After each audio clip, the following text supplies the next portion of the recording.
Hi, my name is Robert Young, and I just completed my doctoral studies at the University of Michigan in saxophone performance. I'm glad to hear that you chose to play the tenor saxophone.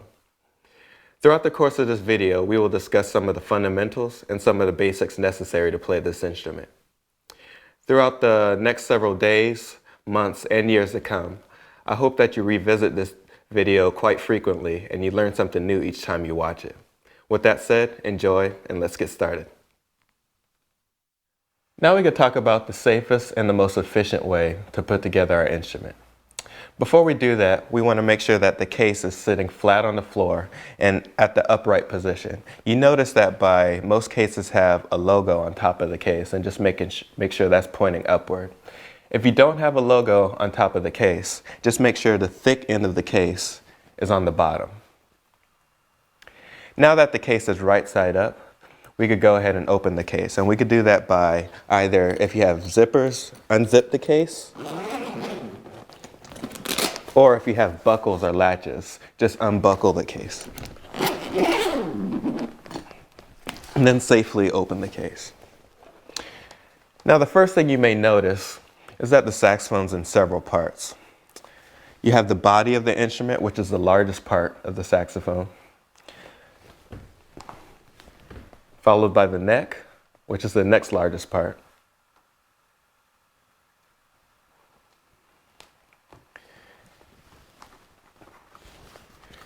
The mouthpiece,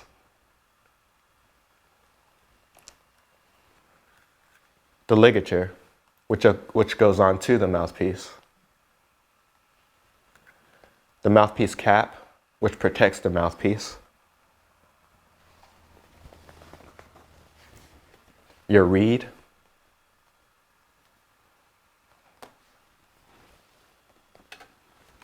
and your neck strap. And we're going to go ahead and put this on now. Now the first thing we want to do is to take our reed and carefully remove it from its reed case, and either soak the tip of the reed in your mouth, or what I like to do sometimes is just to soak it into a cup of water. So the whole time while the reed's soaking, we'll be putting together the rest of the instrument. Now let's take our neck and our mouthpiece, and holding the neck by the base of the neck, and take the mouthpiece, and you notice that there's a cork which is on the end of the neck, and we're going to slide the mouthpiece onto that cork. For now, we'll slide it on so that about half of the cork is showing. Now let's take our ligature and slide it over the tip of the mouthpiece, being really careful not to chip the tip of the mouthpiece or damage the tip of the mouthpiece, because once it's chipped or damaged, the mouthpiece is virtually unusable. And you notice my ligature may look different than yours. Your screws may be on the bottom. Mine are designed to go on the top. The main thing to notice is that the screws should be on your right-hand side. So if the ligature doesn't go on easily, you may want to flip it around or turn it around, because the ligature just may be backwards. So next, let's take the reed either out of the cup of water or out of our mouth.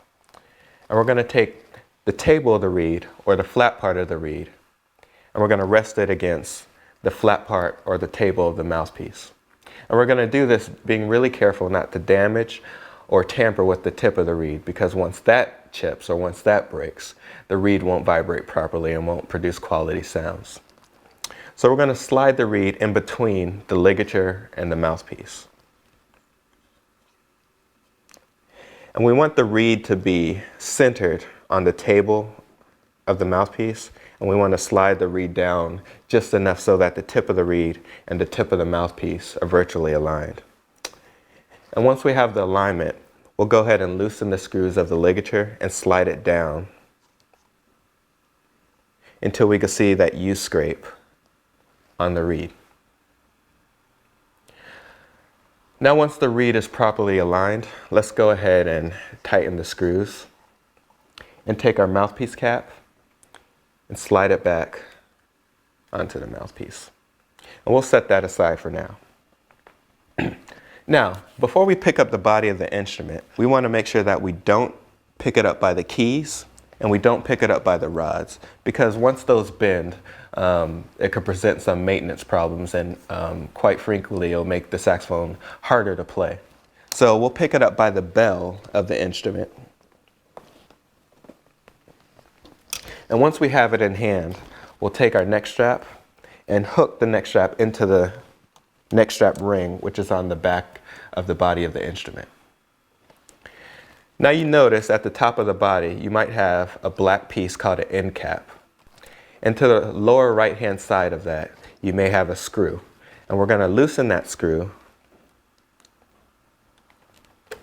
and remove the end cap and place it back into the case. And in the end cap's place, we'll take the neck and gently twist it into place. And you should have a piece of metal or material sticking up from the bottom of the curve in the neck. You want to make sure that is aligned with this mechanism, this octave mechanism right here. So once the saxophone is properly aligned, let's go ahead and tighten that same screw. And now we have the saxophone properly assembled, and now we're ready to play. Now we could talk about how to have proper posture when we're playing the instrument. The first thing we want to think about is to make sure both of your feet are planted firmly on the ground. The next thing, make sure that we're sitting close to the middle or the edge of our chair. Just make sure that your back is not against the back seat of the chair. Now we want to sit at a nice, comfortable, upright position. Make sure your back's not too straight that it's tense, and also make sure you're not slouching. Just a nice, comfortable, upright position. Next, let's make sure our head is straight, just as if you were talking to somebody that's right in front of you. Make sure your head's not too high or too low. Just pretend as if you're holding a conversation with somebody that's right in front of you. Now this is the proper way to sit when you're playing the instrument. And now we could talk about the proper way to breathe when we're playing this instrument. Because the tenor saxophone is so big, it's very important that we take the proper breath when we're playing. One thing I like to do is to take one hand and place it on our stomach area. And now let's pretend as if we were saying the word how.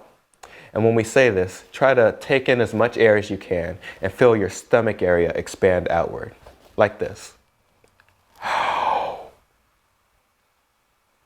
Now do this a couple times until you feel comfortable and you feel your stomach area expanding outward. Be really careful not to expand your chest area or move your shoulders up. As you may think that you're taking a very deep breath when you do this, that's actually very shallow breathing. So again, your hand on your stomach and pretend as if you were saying the word how. And that's the proper way to breathe when you're playing this instrument. Now we could talk about the proper way to hold the saxophone. The first thing we want to do is to take our left hand thumb and place it on the thumb rest near the top of the body of the saxophone on the back. Next, let's take our first finger in that same hand and skipping the top button, let's place it on the key right below that. Next, with your second finger, we're going to skip the next key down and place it on the key below that. And your third finger is going to fall right below your second finger. And with your pinky, you're going to operate these 4 spatula keys. And now, with your right hand, we're going to take our thumb and place it into the thumb hook, which is on the bottom of the saxophone, on the back. And now, you're going to take your first finger and place it on the first key, second finger on the second key, and your third finger is going to fall in the third key. And your pinky will operate these 2 keys. Now we want to think about keeping our hand at a nice comfortable curve. So if you relax your hand and hold it to your side, you notice that your hand is naturally at a nice comfortable curve. So we want to apply that same curvature when we're holding the saxophone. And we do this with both hands. And now this is the proper way to hold the saxophone. Now we could talk about the proper playing position when we're holding the instrument. The first thing we could do is to make sure that we have our proper hand position ready. Next, we're going to bring the instrument carefully to our right hand side, being really careful not to bump the end of the bell against your chair or against the case. The saxophone is very big, so you want to be really careful not to hit it against anything. So we're going to carefully bring it to the right hand side of our body. And now we want to make sure that the saxophone comes directly to you. The saxophone is essentially an extension of our body. So you want to bring the saxophone to you, don't go to the saxophone. So if the mouthpiece is on either end of your face, you don't want to sacrifice your seating position to go to the instrument. You could just adjust the neck so the saxophone comes directly to your mouth. Next, if the saxophone is too high or too low, you could adjust the neck strap so that the saxophone comes directly to your mouth. And this is the proper playing position when you're holding the saxophone. Now we could talk about how to produce our first sounds.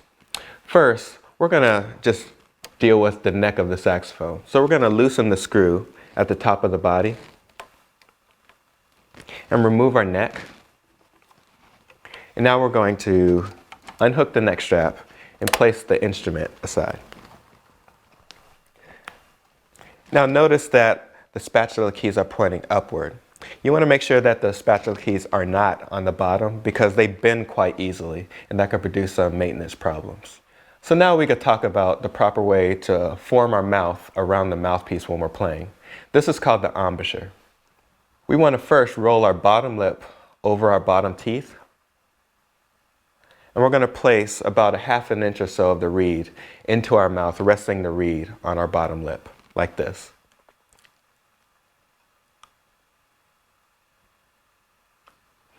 Now we're going to place our top teeth on top of the mouthpiece and rest our top lip on top of the mouthpiece as well.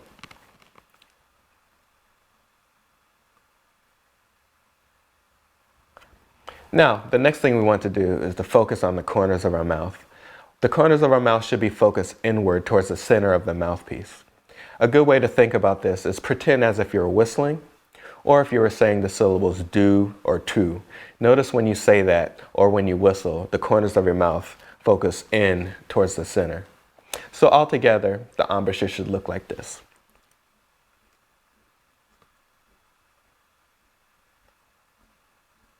Now we want to make sure our chin is flat in the process. So pretend as if you were pointing your chin down to the ground. So altogether, your embouchure should look something like this.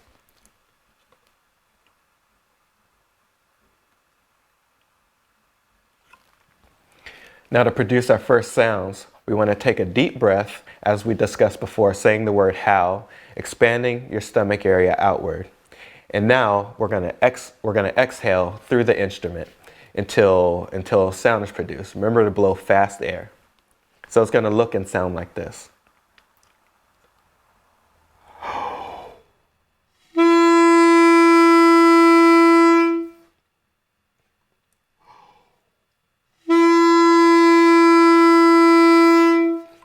And do this several times until you feel comfortable.